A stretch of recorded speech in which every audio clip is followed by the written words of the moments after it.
Hello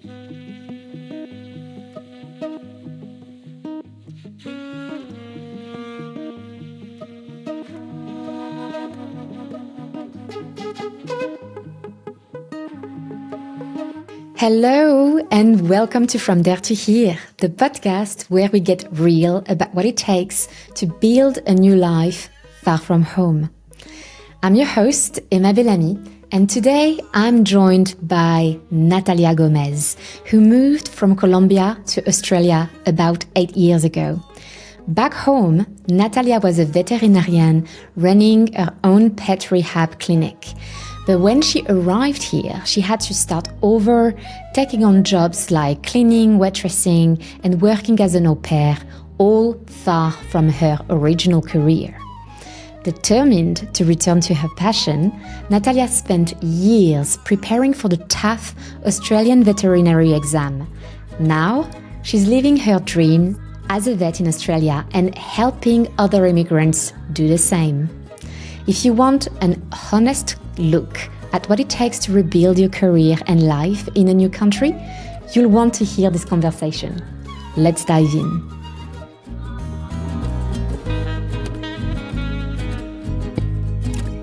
Natalia Gomez, thank you so much for being on the show. I'm really excited to talk about your journey from Colombia to Australia, but as well more broadly about your path to reestablishing your career as a veterinarian and helping other immigrants do the same. Let's dive right into what caused you to leave your country. Can you share with us what motivated this decision? So I came to Australia to study English when I was 18 years old. I really wanted to go to a country with a beach lifestyle and more of, the no worries mindset. I went to the Gold Coast for 6 months and I completely fell in love with the Australian culture and then also beautiful landscapes, the beaches, nature, animals. Yeah, so that's why I fell in love with Australia. So you were 18, then you came back to Colombia. And then what made you take the decision to come back? Because there is a difference between, you experience it, you fall in love a bit as a tourist, but then to make the decision to leave everything behind and start over somewhere completely different is another. So it's very interesting. I always liked being overseas. There was something about Colombian culture that didn't really resonate with me. So when I was 13, I went to Canada for 3 months to a summer camp and study English. And I just loved the way things are built overseas, how things are so clean on the streets, how you don't see any stray dogs, how there is not much robbery. I'm sure there is, but it's not like South America in a way that you have to be aware of what you have of your phone, of your bag all the time. You don't have this sense of freedom. So I realized that I really liked other country other than Colombia. I just didn't like the culture. I went to Argentina as well to study cooking. And even though in South America, they say that Argentina is the Europe of South America, I completely disagree with that. This is still South America, 100%. Didn't like it at all. I think that this is so interesting that you did not really vibe with your culture. There is something within your culture that you resisted and decided that you wanted to leave behind. So when I was growing up, just to give you a little bit of context, my biological father left my mom when I was a newborn baby, pretty much. He was just the type of guy that wanted to be with different women.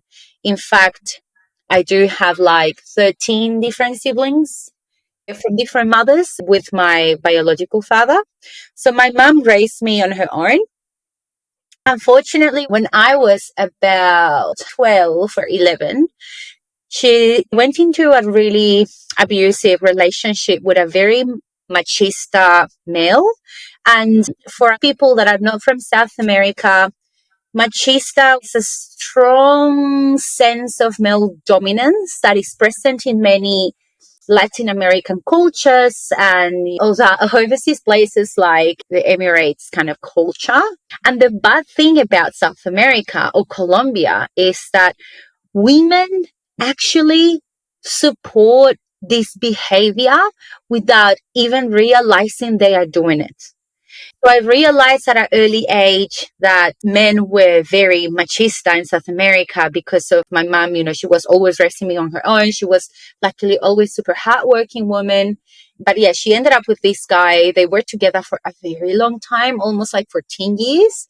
He was living in my mom's apartment. She bought her first apartment with money from her company, and he was helping paying the groceries, but my mom was doing the other things because my mom always said to me, never allow for a man to pay for absolutely everything. You need your own independence, because if the guy will ever cheat on you and he's paying for everything, he's paying for the home, he's paying for the groceries, he's paying for everything, you have no way to say, by the way, you're cheating on me. And he will be like, what are you talking about? Like, I'm paying for absolutely everything. And you don't have the power as a woman to do that if you depend 100% economically on a guy. So my mom really taught me that from a very early age. And anyway, she was with this guy, and he was just a clear example of machista. The other thing about Colombia is that women are hypersexualized. So what I mean by that is that there is a strong emphasis on physical appearance for women. The beauty standards are so high, and plastic surgery is extremely common, and I am not against it. The problem with plastic surgery in South America is that plastic surgery is expected for you as a woman. It's pretty much expected. So if you have a nose with a hook, shame on you. You get a nose job when you're like 15 years old, pretty much. If you have no boobs, again, shame on you. You need to get a boob job. In fact, if a guy from Australia or like, I don't know, Canada, think about a Latin American girl, they think about curves and all of those things. But yeah, it's ingrained in our culture. So those two things just really did not resonate with me. And then the other thing was the treatment of animals and wildlife. I understand that Colombia, South America is a developing country and there are a lot of people that are poor, but the treatment or the attitudes towards animal welfare differ significantly in some parts of Colombia, and not necessarily the poor areas. Also, you can see people with lots of money that don't care about the welfare of animals, and you see that they don't treat animals with care and respect. Of course, there's a lot of people that do. I'm not generalizing, but when I came to Australia, it clicked on me. I had that moment of realization that this is what I don't like about Colombia, because in Australia it's just completely different. So yes, those are the reasons why I pretty much just wasn't happy, over there. Yeah, and you decided to stay. And I think there is something about leaving your country and exploring another one that allows you to question and challenge the norms within your own culture. It's a way of really finding your own voice, because a lot of the culture is something that you passively receive. You don't really question it when you are in it. But then when you encounter another culture, you're like, wow, this thing about my culture is not something that aligns with my personal values. And I think there is this beautiful thing where you get to cherry pick the elements of the cultures that resonate with you, that align with your values. And so by leaving to Australia, you probably had I feel like the women are a bit more empowered. Beauty is perhaps a bit less emphasized than in the Colombian culture. Wildlife is more respected. This aligns with who I am more. Exactly. So you arrive in Australia, and I know that your living conditions and your work situation were far from ideal when you arrived. Yeah. Can you tell us a bit more about that? I think that's the case for the majority of people that moved to Australia. So when I moved to Australia, I had started already a small company, a small business, and it was kind of doing well. And my mom thought that I was completely insane by the fact that I wanted to come back to Australia. So it wasn't easy to convince my mom. Of course, I had just finished university. And even though I had this little company, I still didn't have enough money to come to Australia. So I needed the support of my mom. I decided to sell the business. I gave all the money to my mom because she's the one that gave me the money to even start the business. And she used that money to kind of send me to Australia. And I knew that it wasn't going to be easy. I knew it from the beginning. I wasn't expecting another Australian holiday. Like, I knew that I wanted to stay, and I knew that I was going to do everything I could to stay here. So I started work. My first job was in a pizza shop, and I was cutting pizza ingredients and working as a waitress and taking phone orders, which was really difficult to take the phone orders because in that time, Uber Eats didn't exist actually. So when I was taking the orders, people will give you the address on the phone, and they would tell you the different street names, and it was just a constant struggle, and people get very impatient on the phone. So I was like, oh, can you please spell Willoughby? And they were like, oh, W-I, blah, blah, blah. And I was like, oh, can you do it slower? And it was just terrible. But yes, so that was tricky. But anyway, I was working on the weekends. Then I moved off that job and I started working when my English was improving as a coffee all-rounder, called in that time. So you work in a coffee shop in the mornings. You help with everything. You help doing the sandwiches. You help cleaning. I learned how to make coffee, taking orders on the till. So like just doing everything, right? And I kind of enjoyed that job quite a bit because it was more interactive towards people in the mornings. And I had multiple jobs. The list goes on and on. I then also worked as a cleaner, cleaning Airbnbs. Yeah, a friend tried to get me into working as a hostess in a bar at nighttime. So you go there and they give you like a table and you are with all of these beautiful women from South America or whatever. And they give you like, alcohol, like you have to pretend that you're partying and having fun. And that way more people or guys will come in. You have to be super friendly with the guys and smile with the guys. And I am just not that type of person. Like I'm super friendly, of course, but with my friends. And there I was trapped in there without knowing they were going to pay me like $100 for being there like an hour and a half. I hated it with all my life. The guys were like, oh, come to my table, babe. We have this, we have that. And if you were not friendly, the people from the bar will say, like, why are you not being friendly? And I was like, you know what? Fuck this. And I left without even getting the payment. And I was like, this is just the most horrible job that a woman could do in Australia. Like, why on earth would you do this to yourself? I prefer to work as a waitress, cutting pizza ingredients, cleaning, that working on a bar at nighttime as a hostess, pretending that I like all of these machista guys. That was just so horrible. Anyway, my life-changing job in Australia was realizing what an au pair was. And I feel like everyone that wants to migrate to Australia has to know that. I imagine you knew because au pair is like a French term, isn't it? Yes, yes, exactly. I had no idea. No one told me about it. So in Australia, everyone knows that the biggest expense you have is paying rent, right? And when we arrived to Australia, we all want to live in a nice place where the beach is, where all the people are, the vibes. And I wanted to live in Bondi, of course, but rent in Bondi was just so expensive. So I ended up living in a unit with like 3 rooms, and we were 12 girls living there. Oh, wow. It was insane. Like literally one room had a double bed and a single bed, and I was sharing their bed with another girl. And they took the wardrobe away and they put another single bed in there. Oh my God. Crazy. Anyway, I was living in Bondi, and then I found out about au pair probably like after 2 years of being in Australia, not even like in the very beginning. So what an au pair is you get a room and 3 meals a day, and in exchange you work taking care of babies or little kids with a family.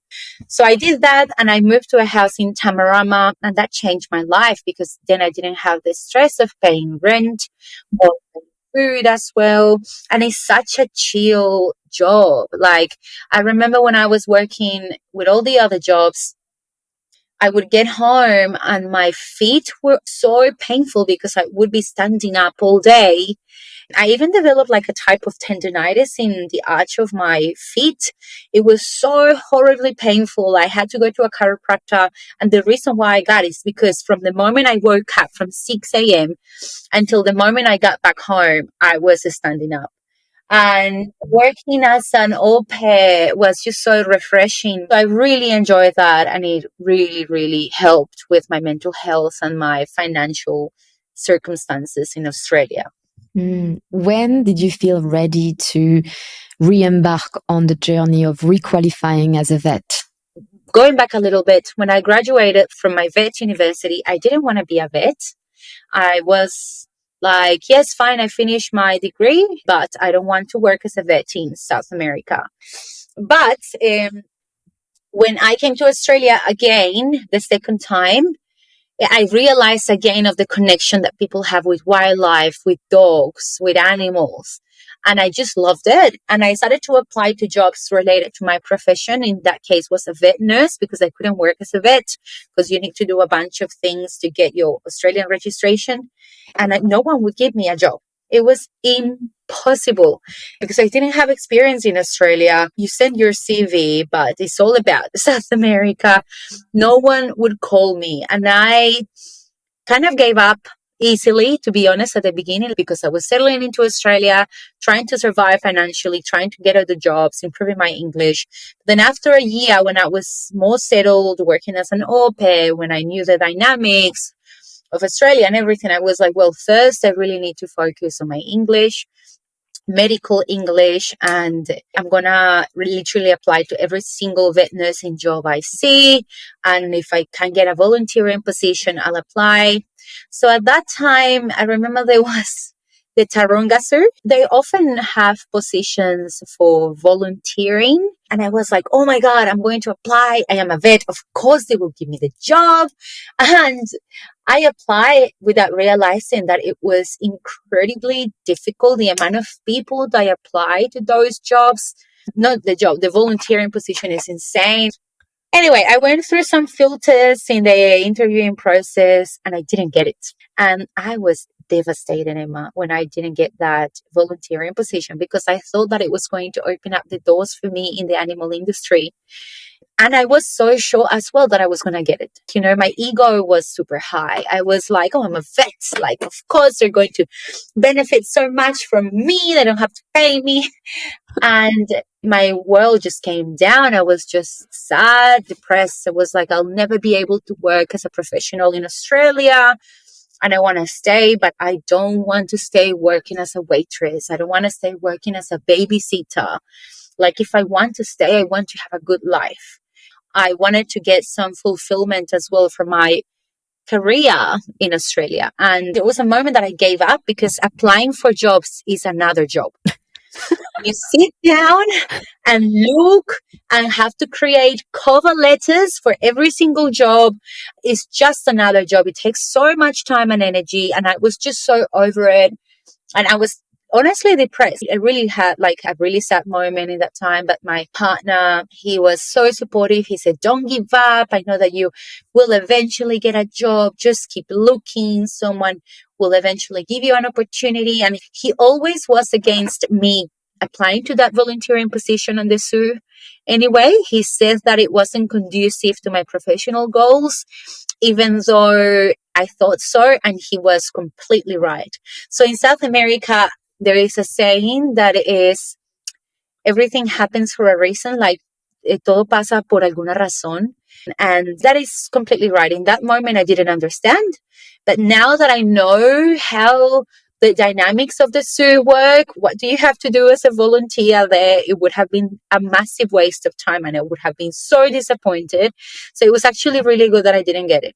And then I started again. And I remember that over the next kind of 3 months, I never forget this number, 77 resumes in total to different vet nursing positions. And I only got 2 calls back. Wow. One of them, I got a call back on an interview. I went there, and even though I'm a vet, working as a vet nurse is completely different.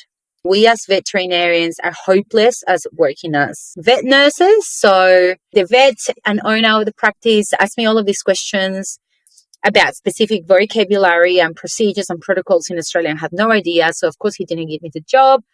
And the other one that called me back, I went there. He also asked me the vaccination protocol in Australia, and he took out some surgical instruments and asked me the names.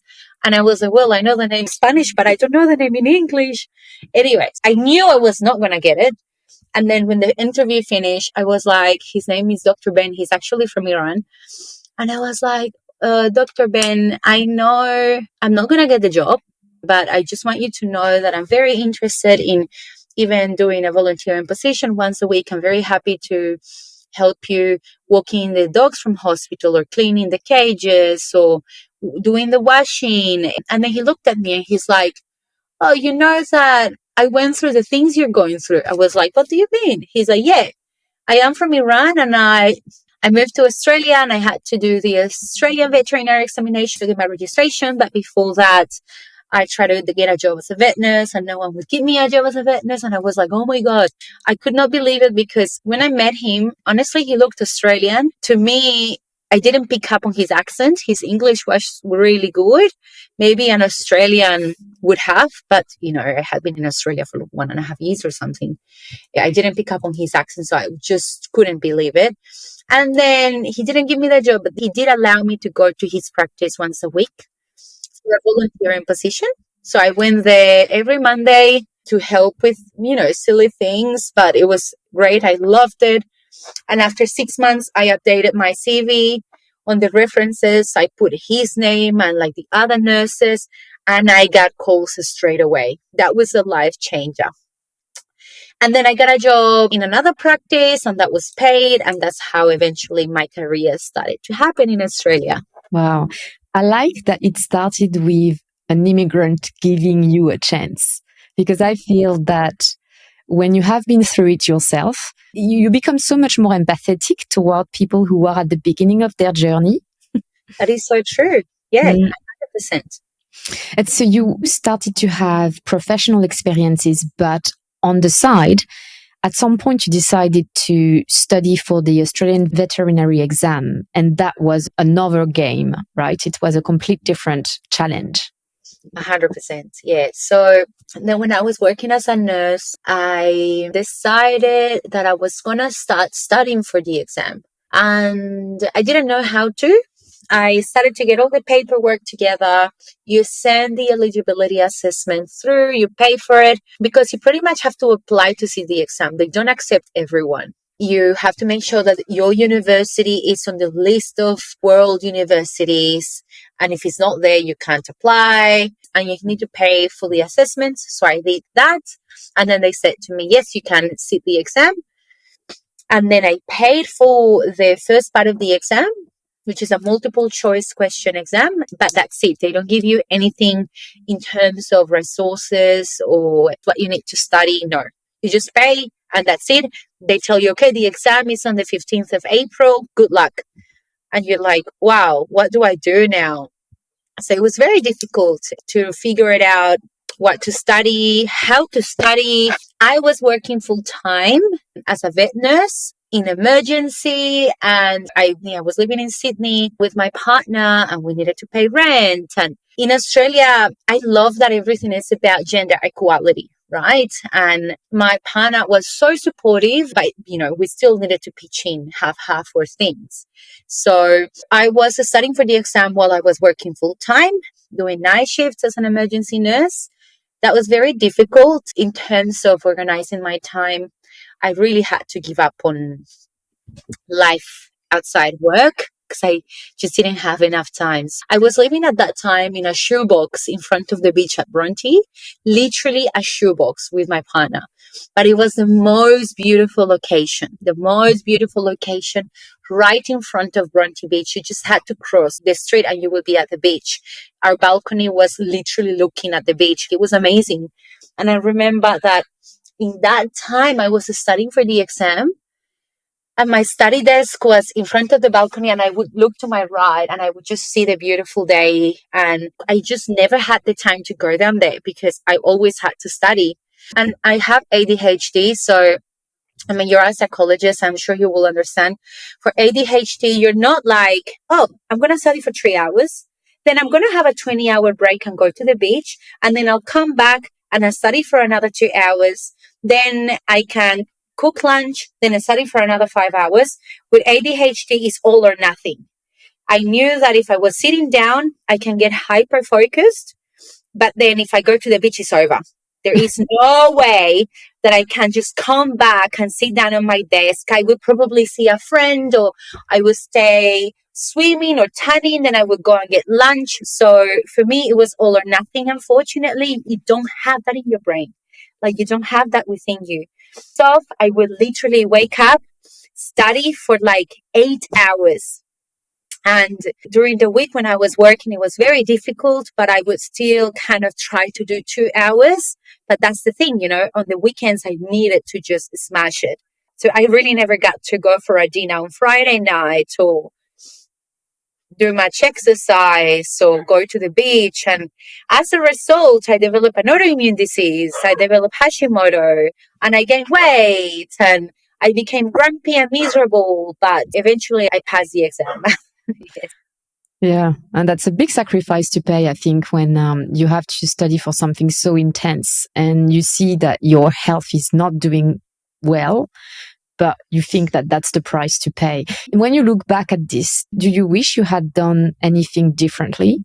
Yes and no. I guess very easily I can say, oh, I wish I would have had a study plan to follow and schedule study time in your actual calendar, knowing what you're going to study. But that is not easy to do.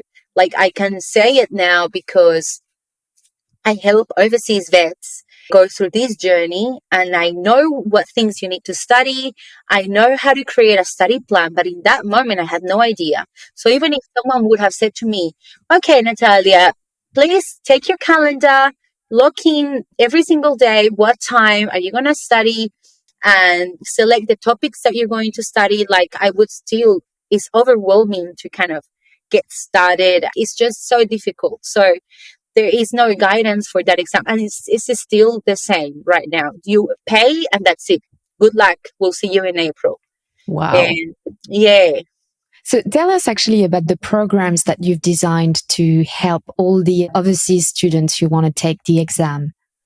Yeah, so when I passed the first part of the exam, I realized that there was kind of like a gap, and that overseas veterinarians needed a hand and a help on, hey, this is what you need to study. This is a study plan. Focus on this, not on that. And do this, don't do that. Make sure you still lock in time for your mental health and go to yoga or do exercise, because that's so important as well. So with another veterinarian from Argentina, I could have never done that on my own. We created the first Australian website with 2 different courses for people to prepare for the Australian Veterinary Exam. And you can pay a course with us, and you have a 6-month course where we give you everything. We meet every 2 weeks online to keep you accountable, and we give people all the study plan, but also the study materials, and we'll also tell them where can you get additional information. And then there is another course where they can practice questions. So that's been really good. I'm super proud of that. It's a lot of work, but it has made a massive difference with a lot of overseas vets that want to do the exam. Because when I was working as a vet nurse, I met quite a few vet nurses from overseas that were vets, but they were so scared of the exam that they were like, no, I'm never doing it. I'm not going through that hell of a journey. I'm not doing it. So sadly, there's a lot of veterinarians that don't do it because they're scared of the journey. In South America, people think that registering as a professional overseas, like if you're a doctor, I'm sure a lawyer, like going through those exams to get your registration is the most difficult thing that a person can do in their professional journey. I would say it is true, but it's not impossible. People have this thing in their mind that it's impossible. And you have a lot of people that migrate to Australia that are doctors or lawyers or psychologists, and they're driving Ubers, they're working as a barista, or they are working as a cleaner. And I'm not saying that that is a bad thing to do, but It's very sad to have a degree behind you and not do anything with it because you're scared of the journey, you don't know how to proceed. I feel like if you are a professional living in Australia, you have to try hard to get your profession registered in Australia and work as a professional. And yes, it is difficult, but it is doable. If you really try, you can do it. Well, on that, do you have any advice or any words of wisdom for all of the skilled migrants out there who would like to requalify in Australia or overseas and have not yet taken the commitment to this journey because it's a process? Yeah. So I think that what I've seen with my students, the most difficult thing is to start. Because people say, oh, yeah, I'd like to get my registration as a doctor. Oh, but like, I don't know how to do it. And people get so stressed. They don't know the paperwork. They don't know how it works. And they just get so stressed that feeling of stress and overwhelming makes them procrastinate. And because they're busy with the current jobs, they're busy at home, they have life commitments, they just procrastinate it and postpone it and postpone it and postpone it just because it's so overwhelming. It's actually not that hard to get started. The first thing that you need to know is, okay, I'm going to sit down, I'm going to dedicate the next hour on researching on what is it that I have to do. So every profession will have a board. So for example, veterinarians have the Australian Veterinarians Board Council. And if you go to the website, there's actually information and all the steps in the website on all the things you have to do. Grab a cup of tea, sit down and research and start creating notes on your phone. Collecting the paperwork takes so much time. This is something that people don't know. You need a lot of paperwork from your home country. It's insane the amount of time that it takes because English is not our first language. We need to do an English test and we need to get a very high score on all the sections, which is very difficult. I see that as an impediment as well for my students. People think that, oh, I've been living in Australia for 5 years, I'll be fine. And people don't prepare themselves for the English test and they fail. The English test is expensive. They apply again, they fail, and then they give up. Because it's not about how good or bad is your English. It's about understanding the exam and knowing what they are expecting from you and knowing how the questions work so you pass. Because you need a very high score. It's like an academic score. So yeah, that's my kind of first step. Like, don't get overwhelmed about everything because you don't know and it seems too much. Just sit down, allocate time, start researching on Google, and then collect the paperwork. It takes a lot of time, and then focus on the English exam. That also takes a lot of time, and that's how you start. Yeah. So I guess to sum up, it's taking it one step at a time, having clarity about all the steps that you need in order to get to your goal, and just focusing on one step at a time in a way that is not overwhelming. Exactly. And and putting all the preparation you can, understanding the rules of the game before you play. Yeah, exactly. Yeah. So do you have a book, a movie, or any other type of content that you would like to recommend to our audience? Yes, but it's a very silly book. It's not like a philosophical book or anything like that. In fact, I may have it here. So when I was on all of these journeys, studying for the exam, working full time, there were a lot of the times that I felt like I had no energy to continue or that I couldn't do it anymore. I questioned if it was worth it. You start to negotiate a bargain with yourself. You start to be like, oh, at the end of the day, I have a good life. If I work as a barista, I would still be able to pay rent and afford things. In Australia, you can have a pretty good life with an average income. It's not that you need to be a millionaire to have a good life. So you kind of start bargaining with yourself, and keeping that with the motivation is not easy. So there was a time that I was particularly sad. I just didn't have the energies to continue. I burnt out in my vet nurse job as an emergency nurse. It was too long hours. I was doing night shifts. I was always tired. I had already paid the exam and I wasn't able to study much because I was always exhausted. And before going to work, I stopped in a coffee shop in Bondi and they happened to have a lot of books. and the line was massive. And I was waiting, and then I was like, oh, I just saw a little book, and it is this one. It's called You've Got This. Got this from Dominic Bertolucci. And yes, I just started reading, and it's about motivational quotes. And I read one that really resonated with me on that day. And it really filled me up with that motivation that I was lacking. And I realized that it was just a moment I was going through, but it didn't mean it was permanent. And because I didn't get the time to study on the past week, it didn't mean that it was going to be like that for the next 8 months. And then I bought the book and I loved it because every single day before studying, I would open it up and read a motivational quote. And that really helped me. I love that. It's a really good advice, and particularly for those who don't have the time to read a book, because I imagine when you are studying, working at the same time, reading a book is a luxury you do not have. So having quotes like that, it's a very short format, but it gives you the motivation, I think is a really good thing to do for yourself. That book really boosted my confidence, and that's what I was lacking in that specific time of my life. Do you have any guests you would like to hear on the podcast? I guess Dr. Ben would be amazing. He has 2 companies in Australia, and he migrated as a vet like me, and he is just such an inspiration to me, and I will be forever grateful with him. And I love to hear his journey because I really don't know his journey in detail. And another friend of mine, he's Colombian. He has been living in Australia, I don't know, for 14 years. He's an architect. He has a little bit of a similar mindset to me. Like, he loves Australia.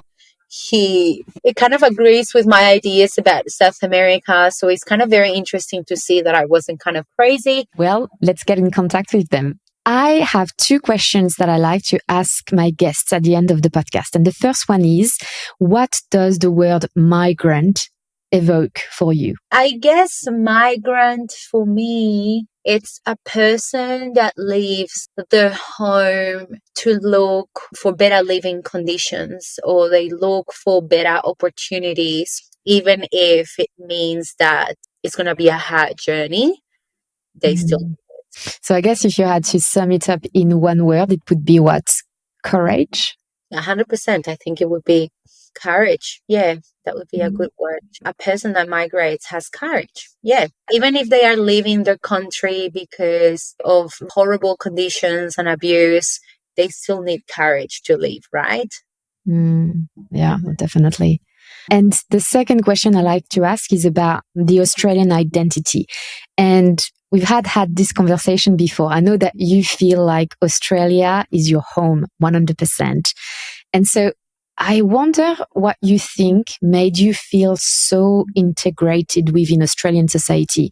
And the reason why I ask that is I know many people don't feel the same way. So perhaps you've done something that they can try in order to feel like they belong here. So when I moved, I realized that every person from each specific country ends up hanging out with more people from the same country. So, for example, Mexicans would be with Mexicans, or Spanish-speaking people would be hanging out with Spanish-speaking people, Asians with Asians, Indians with Indians, always. And it just blew my mind. I was like, why would you move to Australia if you're going to hang out from people with your same country? And then I realized that because it's hard coming to Australia or to a foreign country, that is your comfort zone. Being with the people that grew up in your culture, your country, speak the same language, just feels like home away from home. But the problem with doing that is that the first 6 months to a year, it's critical for your adaptation into Australia and a new culture. English is super important to being able to blend in with the culture. And if you're always hanging out with people from your country, you will never pass that barrier. It's like an invisible barrier that people have that a lot of people don't overcome. So I realized that, and I was like, okay, I moved to Australia. It's a beautiful country. Of course, I would love to go to the Colombian supermarket and buy Colombian food. And of course, I would love to go to the Colombian bar in the city. Of course, I would love to go to a barbecue at the beach with all the South American people. But I am not going to do that, because that means that I'm not going to learn about the local culture, learn about what locals speak like, what are the slangs they use, what are the things they like to do, why do they prefer on a Saturday to start drinking beers at 2 p.m. and they go to bed at 9:30 p.m. Like, I want to understand all of that. And if I don't make the effort to get out of that bubble, I will never be able to understand what life in Australia is like for a local. And when locals notice that you make that effort, they welcome you into their culture. Even if they hear you using slangs with your silly accent, Australia is a very welcoming culture, I find. And when you make the effort, they welcome you in. But if you oppose, even by just hanging out with people from your own culture, you're destined to never, never, ever being able to adapt to Australia, and you're always going to be missing home. Don't get me wrong. Of course, I get nostalgic sometimes and I miss home 100%. But home for me is also Australia, and I love it, and I would not trade it for anything else. And that's the advice that I would give to people. I like what you say, in the sense that you have to be the first to initiate it. Otherwise, it's just not going to happen. You can stay in this in-between for a very long time, where you are physically here, but your heart is not here. The way you behave is still immersed with your previous culture, and that's not the way you are going to make a life here. To give you an example, so I realized, let's say you're Colombian like me and you join the English school. You have no friends. And it's easier to make friends with those that speak your same language. It feels comfortable and natural. It just feels natural. You hear someone speaking your same language and you're like, hi, where are you from? Like, are you from Colombia? Way easier. You connect faster. And all of a sudden you feel like you belong. And then on the break time at the English school, now you're hanging out from people that only speak Spanish. And then you're looking for a place to live. And then they're like, oh, by the way, I'm also looking for a place to live. Do you want to come and live with me? And then all of a sudden now you're also living in a place that everyone speaks the same language. And then you are looking for a job. And then, of course, friends within that same bubble, they're like, oh, I work at Guzman y Gomez. They're looking for a person to work at the till. Do you want to come and work for us? And then you work at Guzman y Gomez and you're speaking Spanish all the time. You're eating Spanish food all the time and you're hanging out with Spanish people all the time. And then time passes and it's going to be 6 months. It's going to be 8 months. It's going to be a year. And then every time you have the opportunity, you go back to South America to visit. And then when you come back, everything just seems like you don't belong to Australia, but you always want to hang out with the same people because you feel comfortable, and you get trapped in that cycle. And that's why people, I think, in my opinion, don't adapt. And you see it happening for every single person from every different cultures. And then you meet people that have been in Australia for 8 years and still have a broken English with a very strong accent. And then you wonder why they haven't learned. It's because they're always hanging out with people that speak the same language. Yeah, and that's really detrimental to feeling like you belong. So I think if I take the main idea from what you said, it's about forcing yourself to going to a place of discomfort and perhaps as well confront solitude, because you're going to feel lonely during that transition where you don't have your friends, you don't have people who remind you of what you know. You are completely thrown into the unknown, and being able to sit in that is a very difficult thing, but you need to force you to do that. You need to force yourself to do that. Exactly. So for those who would like to contact you, they can go on the Brainy Bilby website. Yeah, that's right. So it's Brainy Bilby, Brainy like brain, and Bilby like the animal .com.au, but also, I guess, Instagram. I am in Instagram. It's Natalia the Vet. Natalia the Vet. I will put the link on the show notes so people can click on it and contact you directly. And I know that you welcome anyone who want to get in touch. So please, feel free to get in touch with Natalia if you want to have a chat. So Natalia, thank you so much for sharing so openly your story, all the challenges that you faced. You know that you are the first person I've interviewed who arrived in Australia as an adult, who's gone through some difficult things and yet feel 100% Australia is home and has no ambiguity about it. So I think that your perspective on this is quite unique. And I hope that the listeners are going to be interested in hearing about it. Thank you. Yeah, that's very nice to know. I love Australia. It's the best thing that has happened to my life. I'm very happy to be here, and thanks for having me. And I hope that this helps other migrants, right? That's the plan. That's the plan. Yeah.